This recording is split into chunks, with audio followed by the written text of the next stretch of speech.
வேண்டாம் நல்ல மனம் உண்டாம் மாமலர நோக்குண்டாம் துப்பார் திருமேனி தும்பிக்கையான் பாதம் தப்பாமல் சார்வார் தமக்கு. இப்போ நம்ம இந்த வீடியோவில் பார்க்கக்கூடிய தலைப்பு குரு பெயர்ச்சி 2026. 2ஆம் தேதி ஜூன் மாதம் 2026 அன்று நிகழக்கூடிய குரு பெயர்ச்சியானது மிதுன ராசியிலேருந்து கடகராசிக்கு குருபவன் பெயர்ச்சியாகி போகிறாங்க. அந்த கடகராசி அப்படிங்கிறது குருபவனுக்கு உச்ச வீடு.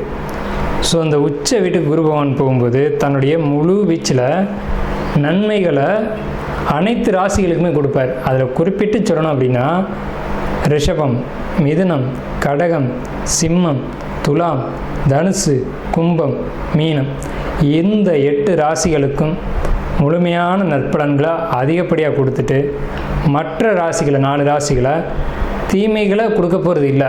ஆனால் இந்த ராசிகளுக்கு கொடுக்கக்கூடிய முழு சுப பலன்களை அவங்களுக்கு கொடுக்கறதுல கொஞ்சம் தாமதப்படும், அவ்வளோதான். குரு பகவான் இயற்கை முழு சுப கிரகம் அப்படின்னு பேர். குரு பகவானுடைய காரகத்துவம் அப்படின்னு பார்க்கும்போது ஒழுக்கம், நேர்மை, மெரிட்டாக நடந்துக்கிறது, இந்த மாதிரியான விஷயங்களுக்கெல்லாம் காரகத்துவம் வைக்கிறாங்க. அதனால் இவருக்கு பேர் தன புத்திரக்காரகன்னு பேர். குரு அப்படின்னாலே ஒருத்தருக்கு வழிகாட்டுறவர் அப்படின்னு பேர். ஸோ இந்த அடிப்படையில் குருபகவானுடைய பெயர்ச்சி அப்படிங்கிறது இந்த 12 ராசிகளுக்கும் முழு சுபத்தன்மைகளை இருந்தாலும் மேலே சொன்ன 8 ராசிகளுக்கு அதிகப்படியான நன்மைகள் நடக்க இருக்குங்க. இந்த மீதி உள்ள 4 ராசிகளும் பரிகார ராசிகளை இங்கே எடுக்க வேண்டியதில்லை, ஏன்னா அதுக்கும் நல்ல பலன்களை தான் கொடுக்க போகிறாங்க. இருந்தாலும் இந்த 12 ராசிக்காரங்களும் இந்த 2ஆம் தேதி மார்ச் மாதம் 2026 வருஷம் டைம் நீங்கள் பார்க்க வேண்டிய அவசியம் இல்லை. நீங்கள் வசிக்கக்கூடிய இடத்துக்கு பக்கத்தில் இருக்கக்கூடிய சிவாலயத்துக்கு போயிட்டு சிவனுக்கு ஒரு அர்ச்சனை செய்துட்டு வந்தீங்க அப்படின்னா மிகவும் ஒரு சிறப்பான ஒரு விஷயமா இருக்கும். குரு பகவானை வழிபடுறது மூலமாக ஒருத்தருக்கு தனம் கிடைக்கும், கல்வி கிடைக்கும், பொருளாதாரம் கிடைக்கும், சமுதாயம் அந்தஸ்து கிடைக்கும், கௌரவம் கிடைக்கும். நம்ம சொல்கிறோம் இல்லைங்களா, ஒயிட் காலர் ஜாப்னு சொல்கிறோம் இல்லைங்களா, பேங்க்கில் வேலை பார்க்கக்கூடியவங்க, பணத்தை எண்ணக்கூடியவங்க, அழுக்குப்படாமல் வேலை செய்யக்கூடியவங்க, இந்த மாதிரியான விஷயங்களுக்கு காரத்துவம் வைக்கக்கூடியவர் யாருன்னு கேட்டிங்கன்னா குரு பகவான் தான். அதுலேயும் கடகராசியில் குரு வர்றது அப்படிங்கிறது கஜகேசரி யோகம்னு பேர்.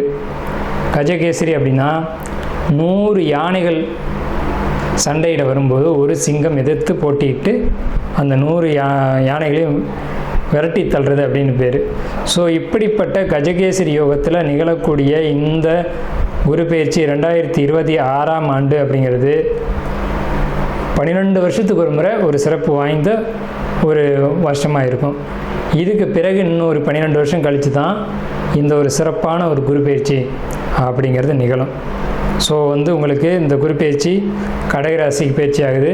குரு பலன் அப்படின்னு பார்க்கும்போது சந்திரன் என்ற வீட்டுக்கு, அதாவது கடகராசிக்காரங்களுக்கு அல்லது ரிஷபராசிக்காரங்களுக்கு, மேலே சொன்ன இந்த 8 ராசிக்காரங்களுக்கும் குரு பலன் அப்படிங்கிறது வந்துடும். ஸோ குரு பலன் வந்துருச்சு அப்படின்னாலுமே திருமணம், குழந்தை பாக்கியம், பொருளாதாரம், வேலைவாய்ப்புகள் போன்ற அனைத்து விதமான சுபகாரியங்களும் நடக்கும். சுபகாரியம் நடக்கணும் அப்படின்னா குரு பலன் வேணும். சந்திரன் என்ற வீட்டுக்கு குரு வர்றது, அவர் வீட்டுக்கு சந்திரன் என்ற வீட்டுக்கு 2ஆம் வீட்டில் குரு வர்றது, சந்திரன் என்ற வீட்டுக்கு 5ஆம் வீட்டில் குரு வர்றது, சந்திரன் என்ற வீட்டுக்கு 7ஆம் வீட்டில் குரு வர்றது. இப்போது மகர ராசிக்காரங்களுக்கு 7ல் குரு, இதுவே மீன ராசிக்காரங்களுக்கு 5ல் குரு, இப்படி 5, 7, 9, 11. இப்போ அந்த அடிப்படையில் பார்க்கும்போது மீன ராசிக்காரங்களுக்கு 5ல் குரு, தனுசு ராசிக்காரங்களுக்கு அது விழுகாது. இதுவே விருச்சிக ராசிக்காரங்களுக்கு 9ல் குரு. அப்போ விருச்சிக ராசிக்காரங்களுக்கு குரு பலன் இருக்குது 11. கன்னி ராசிக்காரங்களுக்கு 11ல் குரு.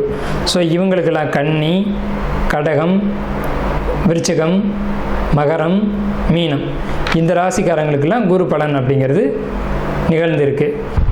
பரணி நட்சத்திரக்காரங்களுக்கு இந்த குரு பெயர்ச்சி என்ன விதமான பலன்களை கொடுக்க இருக்குது? முதல் விஷயம் என்ன சொல்லுவாங்க அப்படின்னா 7 சனி அவங்க அதனால் உங்களுக்கு கஷ்டமாக இருக்கும் அப்படின்னு சொல்லுவாங்க. நம்மளை கேட்டிங்க அப்படின்னா இந்த குரு பெயர்ச்சிக்கு பின்னாடி 7 சனி அப்படின்ற ஒரு விஷயம் உங்களை பாதிக்க போகிறது இல்லை. 7 சனி தொடங்கி 1.25 வருஷம் 1.5 வருஷம் ஆயிடுச்சு.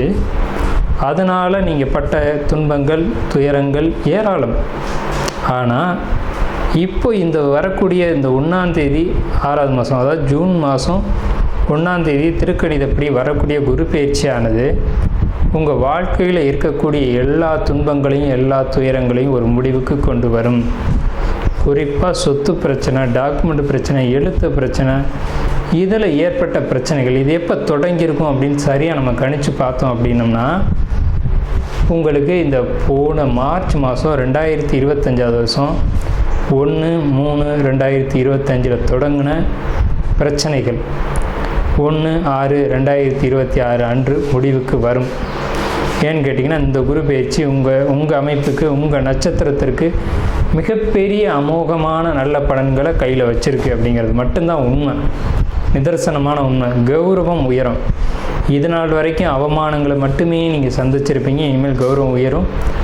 எடுத்த காரியங்கள்லாம் வெற்றி. பகைவர்கள் வந்து உங்கள்கிட்ட சரண்டர் ஆகக்கூடிய நேரம், அதாவது சரணாகதி ஆகக்கூடிய நேரம்.